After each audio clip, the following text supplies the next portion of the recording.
बड़ी खबर अभी तक की यह है कि हरियाणा के मुख्यमंत्री मनोहर लाल ने प्रधानमंत्री नरेंद्र मोदी से मुलाकात की। सीएम मनोहर लाल के हवाले से हम अपडेट दे रहे हैं अपने दिल्ली दौरे पर मुख्यमंत्री ने कहा कि सरकार से जुड़े कामों को लेकर दिल्ली जाना हो रहा है। सीएम और ने बोला कि पीएम से संगठन के कई मुद्दों पर चर्चा हुई। गृह मंत्री और राष्ट्रीय अध्यक्ष से भी संगठन पर बात हुई। राज्यसभा चुनाव की सीट पर भी उम्मीदवार की घोषणा होनी है। हरियाणा में बीजेपी सभी 10 सीटों पर जीतेगी। प्रधानमंत्री से संगठन के कई मुद्दों पर चर्चा की मुख्यमंत्री मनोहर लाल ने। बड़ी खबर आपको दे रहे हैं मुख्यमंत्री मनोहर लाल के हवाले से, और उन्होंने बताया कि गृह मंत्री और राष्ट्रीय अध्यक्ष से भी संगठन पर बात हुई।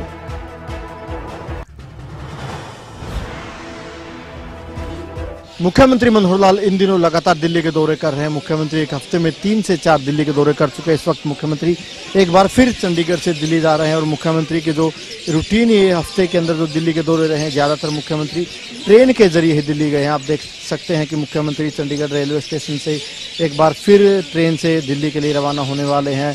एक हफ्ते में मुख्यमंत्री के कई दिल्ली के दौरे हो चुके हैं, बातचीत करने की कोशिश करेंगे। सर, लगातार दिल्ली के दौरे चल रहे हैं, आज एक बार फिर दिल्ली के दौरे हैं, क्या कुछ खास रहने वाला है सर?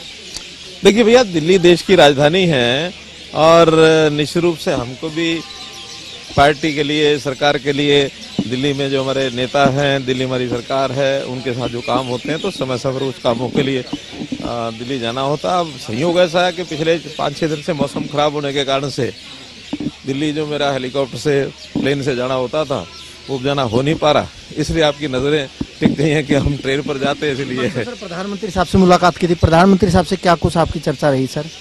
बहुत से संगठन की बातें होती हैं, सरकार की बातें होती हैं, वो समय पर लगभग महीना 2 महीने में एक बार मेरी मीटिंग होती है, तो उसी क्रम में, उसी कड़ी में प्रधानमंत्री से, अमित शाह जी से और नड्डा साहब से भी चर्चा हुई है। वो किन विषयों पर चर्चा हुई सर? लोकसभा चुनाव को लेकर, राज्यसभा को लेकर? नहीं, वो तो कुल मिला के संगठनात्मक विषय होते हैं। तो संगठन क्योंकि हरियाणा प्रदेश का नया बना है और फिर राज्यसभा के चुनाव के नाते भी एक सीट हमारी खाली हुई है, उसके ऊपर भी चर्चा जो थी वो डिस्कशन हुआ। कब तक संभावना सर राज्यसभा की जो सीटें घोषणा कर दी जाएगी सर हरियाणा को? वो तो एक निश्चित टाइम टेबल है चुनाव आयोग का कि शायद 13 तारीख तक नामांकन भरना होता है, उससे पहले नाम की घोषणा हो ही जाएगी और आवश्यकता हुई तो चुनाव जो है 27 तारीख को चुनाव। सर, चुनावी तैयारी कैसी हरियाणा की? केंद्रीय नेतृत्व ने फीडबैक लिया होगा, किस तरीके का फीडबैक दिया गया सर? बहुत अच्छा हमारी तैयारी है और हम एकदम निश्चिंत है इस बात के लिए कि जैसे पिछली बार हमने 10 सीटों पर कमल खिलाया था, इस बार भी हरियाणा में 10 लोकसभा के अंदर हम अपना कमल खिलाएंगे।